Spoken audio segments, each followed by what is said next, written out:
Hi hello friends, எல்லாருக்கும் வணக்கம். இன்னைக்கு நம்ம பார்க்க போற வீடியோ என்னன்னு பார்த்தீங்கன்னா ஃபயர் அண்ட் லைஃப் சேஃப்டி பத்தி தான் பார்க்க போறோம். அதாவது நேஷனல் பில்டிங் கோட் 2016 படி ஃபயர் அண்ட் லைஃப் சேஃப்டிக்கு என்னென்ன கைட்லைன்ஸ் கொடுத்துருக்காங்க, என்னென்ன ரெக்குவயர்மெண்ட்ஸ் கொடுத்துருக்காங்க ஒரு பில்டிங்க்கு அப்படின்றத நம்ம பார்க்கலாம். இதுல பாத்தீங்கன்னா நான் ஏற்கனவே இது ரிலேட்டடா பார்ட் 1 போட்டிருக்கேன். அது இல்லாம இன்னொரு வீடியோ ஃபயர் ப்ரொடெக்ஷன் சிஸ்டம் பத்தி நான் போட்டிருக்கேன்.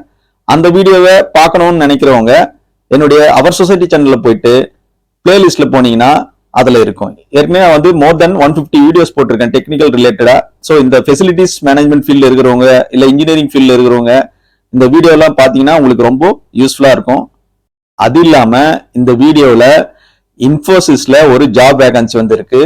முக்கியமா இந்த ஃபயர் சேஃப்டி எக்ஸ்பீரியன்ஸ் இருக்கிறவங்க மற்றும் ஃபெசிலிட்டி மேனேஜ்மெண்ட்ல எக்ஸ்பீரியன்ஸ் இருக்கிறவங்களுக்கும் இந்த ஜாப் கண்டிப்பா யூஸ்ஃபுல்லா இருக்கும். உங்க ஃப்ரெண்ட்ஸுக்கு இதை ஷேர் பண்ணலாம் நீங்க. சோ வாங்க இந்த வீடியோக்குள்ள போலாம்.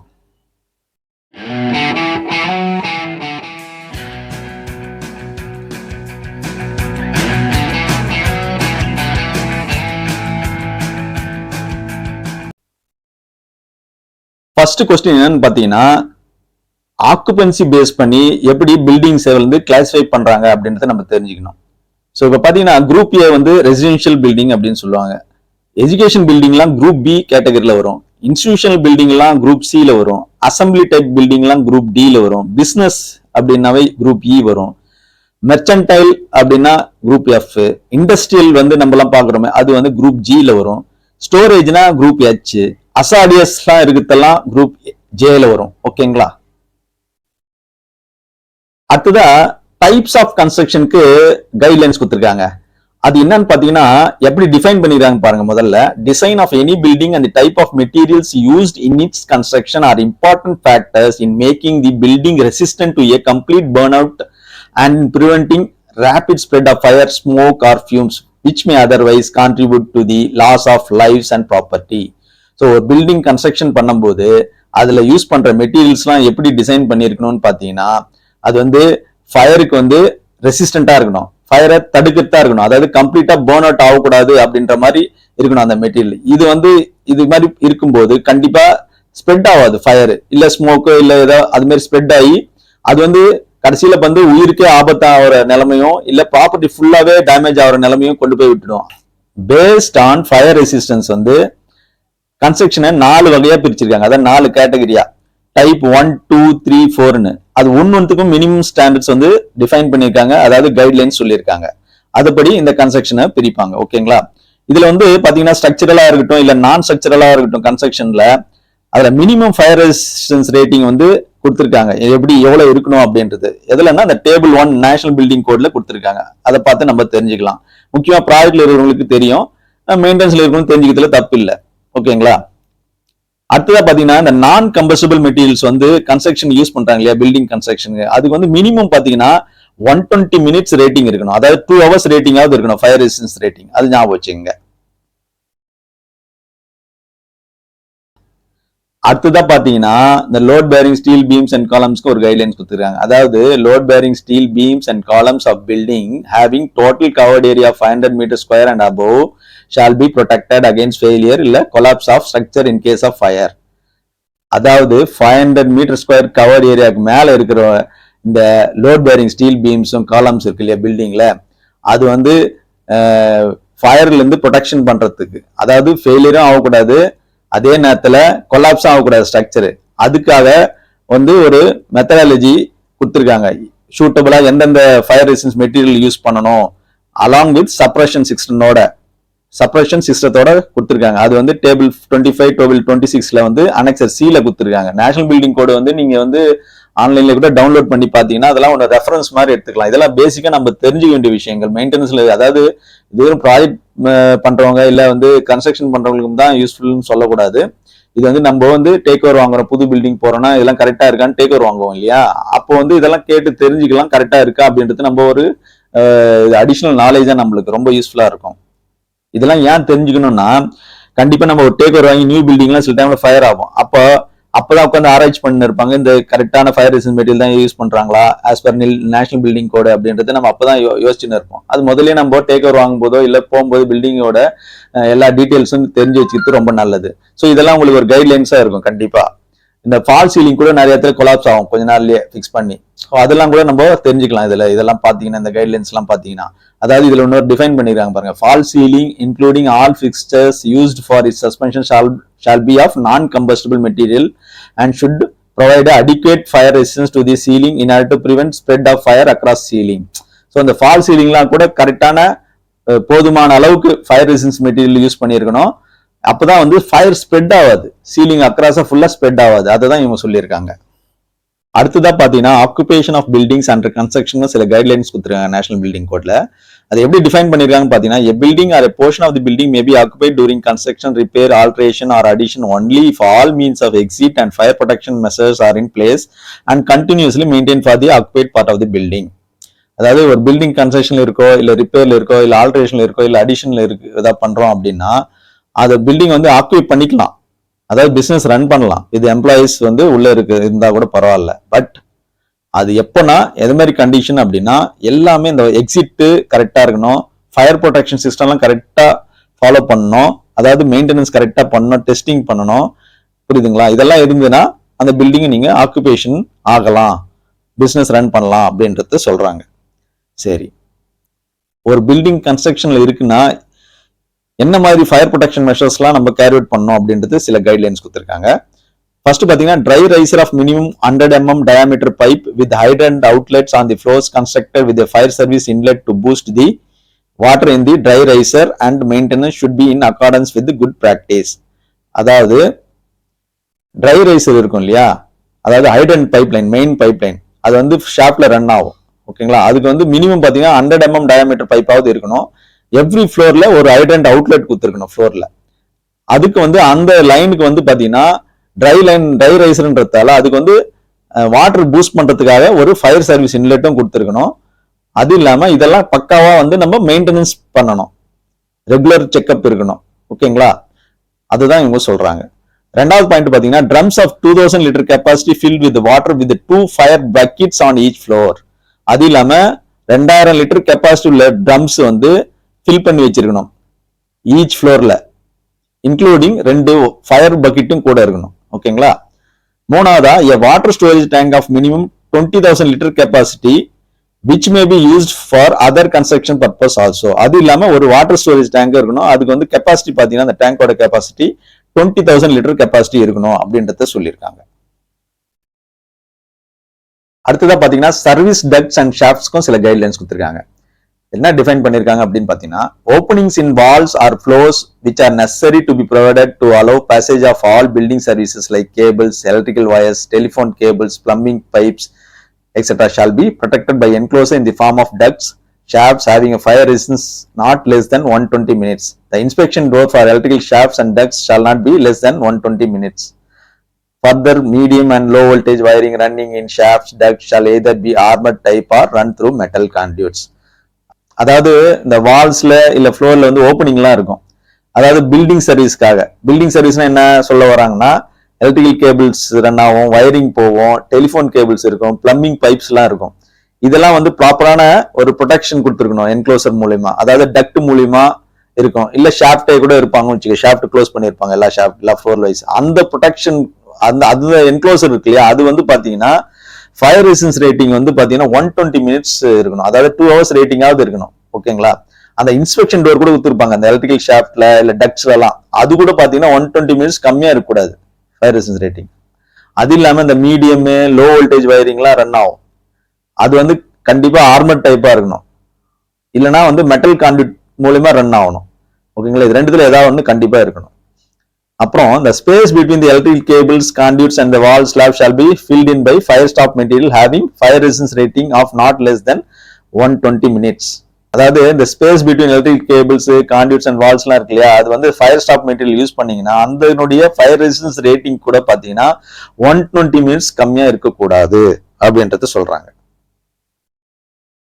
அதே மாதிரி for plumbing shafts in the core of the building with the shaft door opening inside the building, the shaft shall have inspection doors having fire resistance rating not less than 30 minutes. So இந்த plumbing shaft இந்த core of the பில்டிங்ல இருக்கும், நடுவில் வரலாம், இல்லை மெயினான ஏரியாவில் இருக்கலாம். அதனுடைய டோர் இருக்கும், ஒரு ஃப்ளோர் வைஸ் வந்து ஷாஃப்ட் டோர் இருக்கும், செக் பண்றதுக்காக பிளம்பிங் லைன் ஏதாவது லீக்கேஜ் இருக்கு, இல்லை மெயின்டெனன்ஸ் ஏதாவது பண்றதுக்கு அந்த ஷாஃப்ட் டோர் கொடுத்துருப்பாங்க எவ்ரி ஃப்ளோர்ல. அது வந்து அதுக்கு வந்து இன்ஸ்பெக்ஷன் டோர் கொடுத்துருப்பாங்க இல்லையா, அது வந்து ஃபயர் ரெசிஸ்டன்ஸ் ரேட்டிங் வந்து நாட் லெஸ் தென் 30 minutes இருக்கணும். 30 minutes கம்மியா இருக்கவே கூடாது ஃபயர் ரெசிஸ்டன்ஸ் ரேட்டிங், அது ஞாபகம் வச்சுங்க. அதே மாதிரி for plumbing shaft doors which open in wet areas, இல்ல நேச்சுரலி வென்டிலேட்டட் ஏரியாஸ், இல்ல external wall of the building, the shaft may not require doors having any specified fire rating. So இது வந்து suppose இந்த ஃபயர் ஷாஃப்ட் டோர்லாம் வந்து open ஏரியால இருக்குன்னு வச்சுங்க, வெட் ஏரியாஸ்ல, இல்ல நேச்சுரலா வென்டிலேட்டட் ஏரியால இருக்கட்டும், இல்ல எக்ஸ்டர்னல் வால் சைடு இருக்கட்டும் பில்டிங்ல, அதுக்கெல்லாம் வந்து டோர்ஸ் தேவைப்படாது, அதுக்கு ஸ்பெசிஃபைட் ஃபயர் ரேட்டிங்கும் தேவைப்படாது. ஓகேங்களா?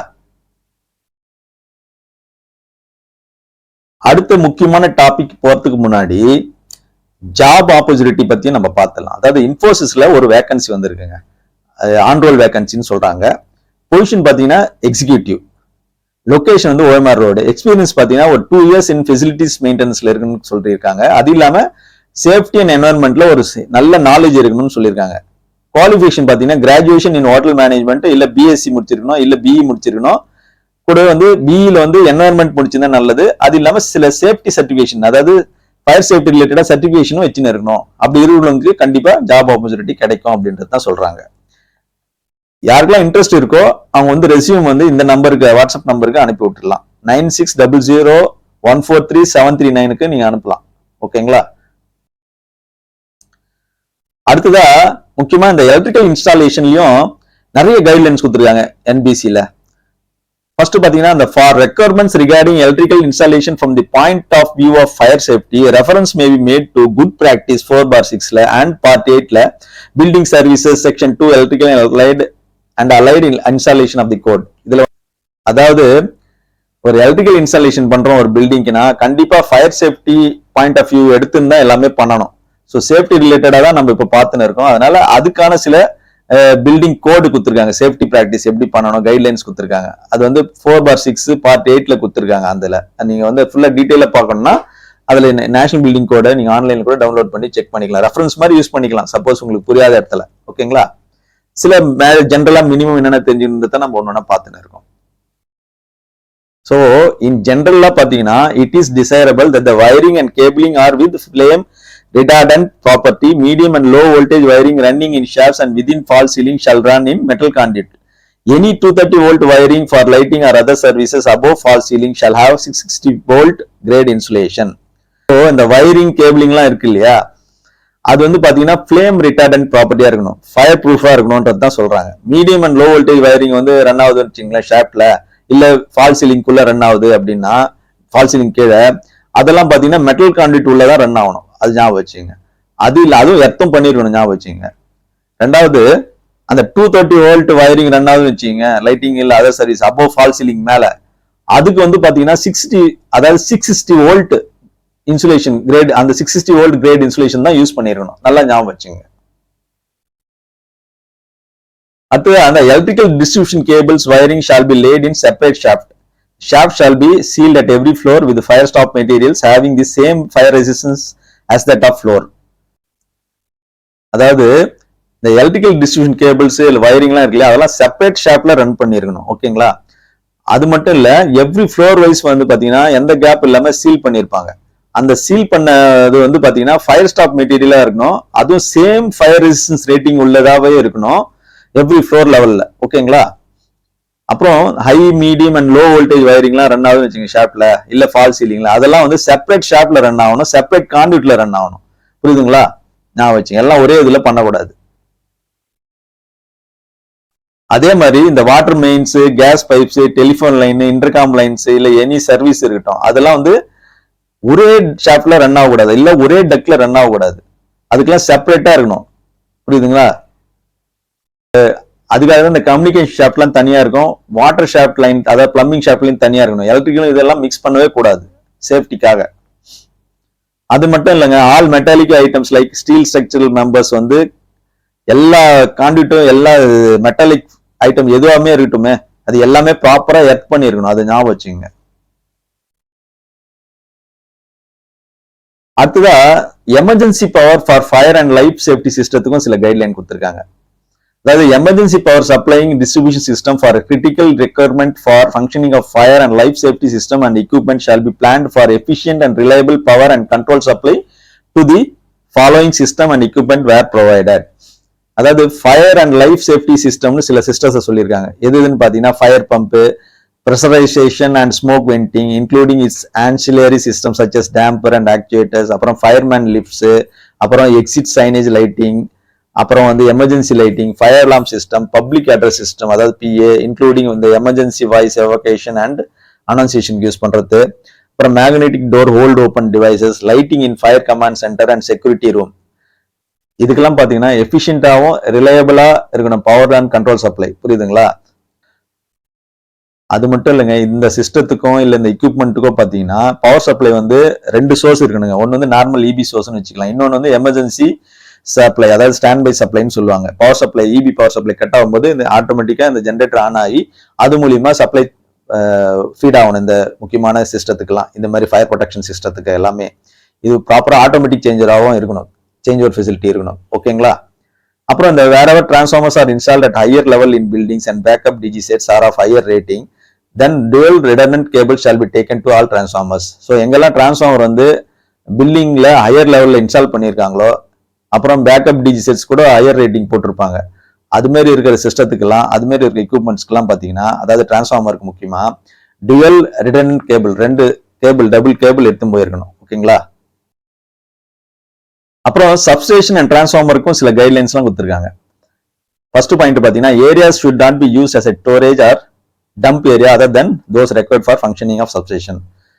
ஓகேங்களா? இந்த சப்ஸ்டேஷன் டிரான்ஸ்ஃபார்மர் ரூம்லாம் பார்த்தீங்கன்னா ஸ்டோரேஜ் யார்ட் மாதிரி தேவையில்லாத மெட்டீரியல்லாம் ஸ்டோர் பண்ணி வச்சிருக்காங்க. புரியுதுங்களா? டம்ப் ஏரியா மாதிரி யூஸ் பண்ணிருப்பாங்க. இதுல எது எந்த மாதிரி மெட்டீரியல் வைக்கலாம் அப்படின்ற பாத்தீங்கன்னா சப்ஸ்டேஷனுக்கு யூஸ் பண்றது இல்ல டிரான்ஸ்ஃபார்மருக்கு எமர்ஜென்சிக்கு யூஸ் பண்றது இதெல்லாம் வந்து வைக்கலாமே தவிர மற்றதெல்லாம் இங்க டம்ப் பண்ணக்கூடாது அப்படின்றாங்க சேஃப்டிக்காக. அடுத்ததா substation should be adequately ventilated, proper ventilation கொடுத்துருக்கணும்ன்றாங்க சப்ஸ்டேஷன்ல. மூணாவதா an independent ventilated or air conditioned ME panel room shall be provided on the ground level or first basement. So ஒரு ME பேனல் இருக்குன்னா அதுக்கு இண்டிபெண்டா இருக்கணும், காமன் ஏசியா இருக்கக்கூடாது, இல்ல common வென்டிலேஷனா இருக்கக்கூடாது. அதுக்கு வந்து ப்ராப்பரா கிரவுண்ட் லெவல்ல இல்ல ஃபர்ஸ்ட் பேஸ்மெண்ட்ல இதுக்கு வந்து ஒரு ஏசி கொடுத்துருக்கணும் அப்படின்னு சொல்லியிருக்காங்க. அதே மாதிரி ME panel room shall be provided with fire resistance walls and doors of fire resistance not less than 120 minutes. ME panel ரூம்ல இந்த வால்லாம் இருக்கும், அந்த வால்லாம் பாத்தீங்கன்னா ஃபயர் ரெசிஸ்டன்ஸ் வாலா தான் இருக்கணும். டோர்ஸ் இருக்கும் இல்லையா, ஃபயர் டோர் அதாவது எக்ஸிட் டோர் இல்ல என்ட்ரி டோர், அது எல்லாமே பாத்தீங்கன்னா fire resistance material fire resistance Dora இருக்கணும். 120 minutes ஃபயர் ரேட்டிங்கா இருக்கணும், அது கம்மியா இருக்கக்கூடாது.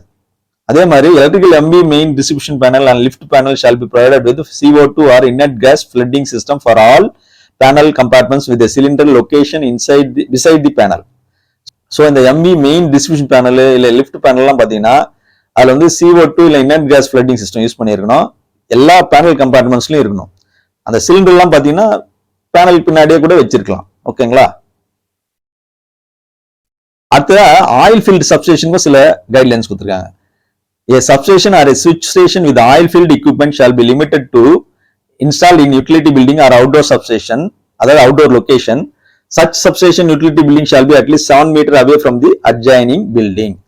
அதாவது சப்ஸ்டேஷன் ஆர் சுவிட்ச் ரூம்ல ஆயில் ஃபீல்ட் எக்யூப்மெண்ட் வந்து நம்ம இன்ஸ்டால் பண்ணலாம், ஆனா சில லிமிடேஷனா இருக்கணும். அதாவது அது வந்து 7 metre away from the adjoining building, பக்கத்துல இருக்கிற பில்டிங்கோட அது வந்து ஒரு 7 மீட்டராவது தள்ளி இருக்கணும் அப்படின்றத சொல்றாங்க.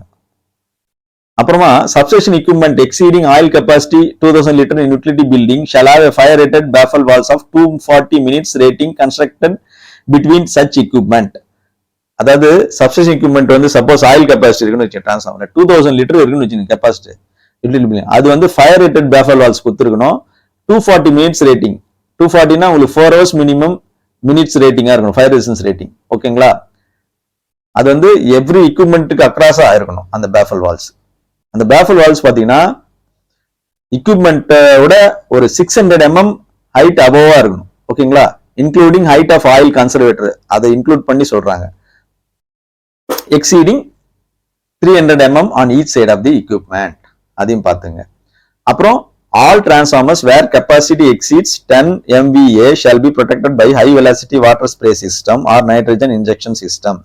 ஸோ டிரான்ஸ்ஃபார்மர்ஸ் கெப்பாசிட்டிலாம் எங்கெல்லாம் வந்து 10 MVA மேல இருக்கோ அங்கெல்லாம் வந்து பாத்தீங்கன்னா high velocity water spray system இல்லைன்னா நைட்ரஜன் இன்ஜெக்ஷன் சிஸ்டம் வந்து ப்ரொடெக்ஷனுக்காக கொடுத்துருக்கணும் அப்படின்னு சொல்றாங்க. கடைசியா பாத்தீங்கன்னா ட்ரை டைப் சப்ஸ்டேஷனுக்கும் சில கைட்லைன்ஸ் கொடுத்துருக்காங்க. என்னன்னு பாத்தீங்கன்னா transformers located inside a building shall be of dry type and all substations, switch room, walls, ceiling, floor, opening including doors shall have a fire resistance rating of 120 minutes. Access to the substation shall be provided from the nearest fire exit staircase for the purpose of electrical isolation. அதாவது try type transformer locate பண்ணிருக்காங்கன்னு வச்சுங்களேன், அதாவது install பண்ணிருப்பாங்கன்னு வச்சுங்களேன், அதனுடைய substation பாத்தீங்கன்னா இல்ல சுவிட்ச் room Waals இல்ல ceiling, floor, opening, doors அதுக்கெல்லாம் பாத்தீங்கன்னா ஃபயர் ரெசிஸ்டன்ஸ் ரேட்டிங் வந்து 120 மினிட்ஸ் இருக்கணும் மினிமம் அப்படின்னு சொல்றாங்க. அதே மாதிரி இந்த சப்ஸ்டேஷனுக்கு ஆக்சஸ் எப்படி இருக்கணும் பாத்தீங்கன்னா நியரஸ்ட் ஃபயர் எக்ஸிட் மூலமா இருக்கணும், இல்லைன்னா எக்ஸிட் ஸ்டேர்கேஸ் மூலமாவும் இருக்கலாம். எதுக்காகனா ஒரு எலக்ட்ரிக்கல் ஐசோலேஷன் பர்பஸ் இல்ல மெயின்டெனன்ஸ் பர்பஸ்க்காக அப்படின்னு சொல்றாங்க. ஓகேங்களா? ஸோ அந்த வீடியோ உங்களுக்கு கண்டிப்பா நான் ஒரு பயனுள்ள தகவல் தந்திருப்பேன்னு நான் நம்புறேன். அப்படி இந்த வீடியோ உங்களுக்கு பிடிச்சிருந்ததுன்னா லைக் பண்ணுங்க, ஃப்ரெண்ட்ஸோட ஷேர் பண்ணுங்க, சப்ஸ்கிரைப் பண்ண மறந்துடாதீங்க, கூடவே பெல் நோட்டிபிகேஷன் தட்டி விட்டுருங்க. அப்பதான் நான் அடுத்தடுத்து போற வீடியோ உங்களுக்கு வந்து சேரும். நன்றி, வணக்கம்.